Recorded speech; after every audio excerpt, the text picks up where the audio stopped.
Do not let fear enter your heart, otherwise you will be lost. In the midst of the impenetrable swamps and dense forests of Siberia, anything can be imagined or imagined, especially if you get a little lost in an unfamiliar time and let even the slightest bit of vile fear creep into your heart. It was about such a mysterious case that a hunter-trapper I knew told me. It was not far from the village of Srednivas, where I was fishing for taiga animals with one of my comrades.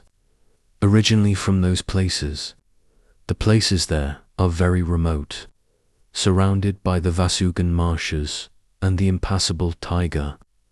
Settlements are scattered from each other for several tens and sometimes hundreds of kilometers.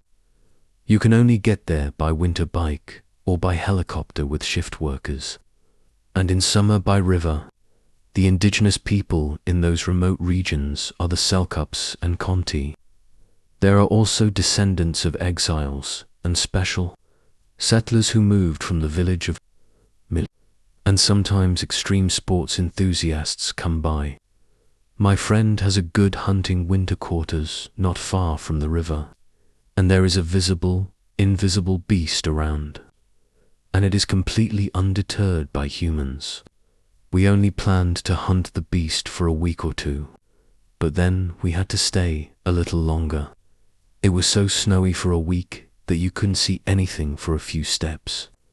Getting out into the winter taiga in such weather is the same as jumping upside down from the high Shaitan Cape, where Conte sanctuaries stood more than 300 years ago. But then, one winter day, the blizzard suddenly stopped and we decided to get out into the taiga to check the Samolovs installed there. I put on my brand new camo skis, which my brother-in-law brought me from Krasnoyar, and my partner and I went our separate ways from the winter quarters. The logging site was not too familiar to me, so I tried not to deviate from the set route and constantly checked the notches on the trees. But then I saw a noble sable trapped in a hole, and while I was getting it out and then setting the trap back up, I completely forgot about the landmarks and joyfully walked on, deeper into the coniferous forest. After walking a few kilometers, I began to come to my senses a little and realized that I had not seen a single notch for a long time.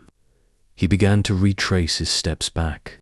Suddenly, a strong wind rustled in the treetops and a blizzard blew in. It was getting dark abruptly, even though it was only 3 o'clock on the clock. I grabbed my cell phone, but there was no connection.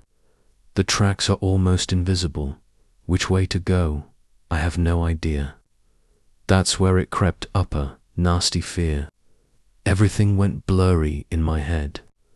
My thoughts whirled in a frenzied circle, and my legs rushed forward on their own.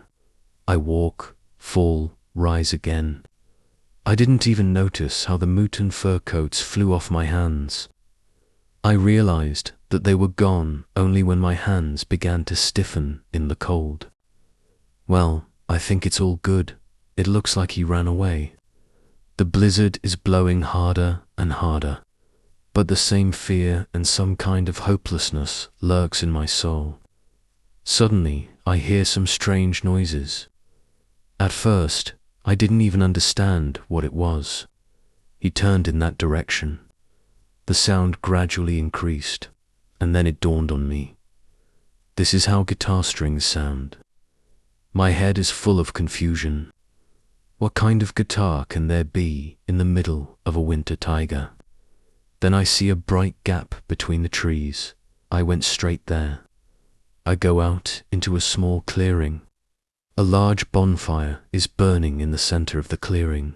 A sooty pot is suspended over it, and 3 guys and a young girl are sitting next to it on a fallen pine tree. The guy in the middle is playing some very familiar melody on the guitar, and the others are holding iron mugs in their hands and staring at me intently. I froze and stood rooted to the spot, and they just sat there quietly, sipping tea from mugs and looking at me. Then, at least some thoughts began to come back to my head, but it only made me feel worse. In principle, there can be no people here for 50 kilometers around. So where did they come from? Come on, Hunter, warm up. The guy playing the guitar said and waved his hand at me. My frozen hands reached out to the saving warmth of the campfire, and I came a little closer. Natasha, pour our guest a cup of tea. The stranger continued the conversation.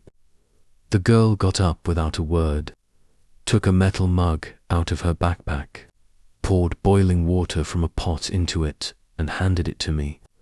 A sharp pain from my hands, abruptly withdrawing from the cold, pierced my entire body. By a miracle, I managed to hold the hot mug in my numb hands. But suddenly, the girl touched my shoulder and the pain immediately went away. The girl smiled sadly and returned to her seat. I was completely confused. On the one hand, I really wanted to taste hot tea. But on the other, a feeling of anxiety, an incomprehensible anxiety, was growing in my soul. Thanks, of course, but I have to go. I suddenly blurted out the first thing that came to my mind. Suddenly, the guy who was talking to me appeared right in front of me and hit the tea mug with all his might. So much so that if I had tried a little harder, my arm would have been blown off. Then he handed me my lost fur coats and said softly, "Indeed, it's time for you to go. But next time, don't lose your head.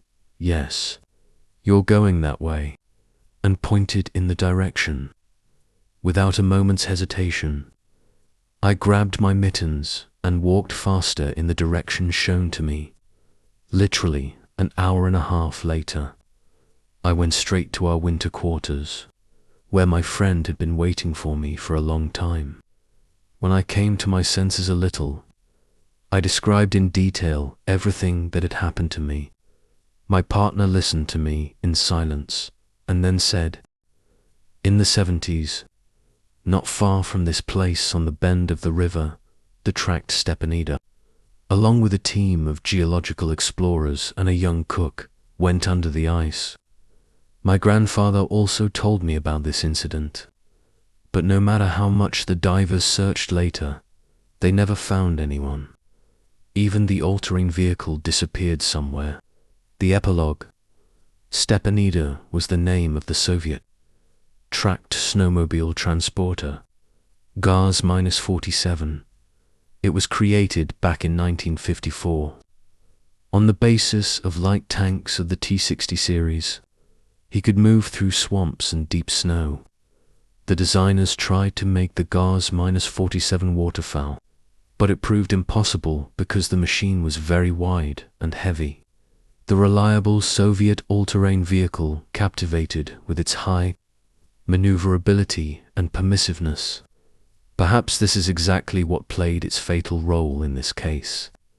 When young geologists simply lost their heads, or a sense of caution, and decided to cross the deep Taiga River on thin spring ice in an all-terrain vehicle.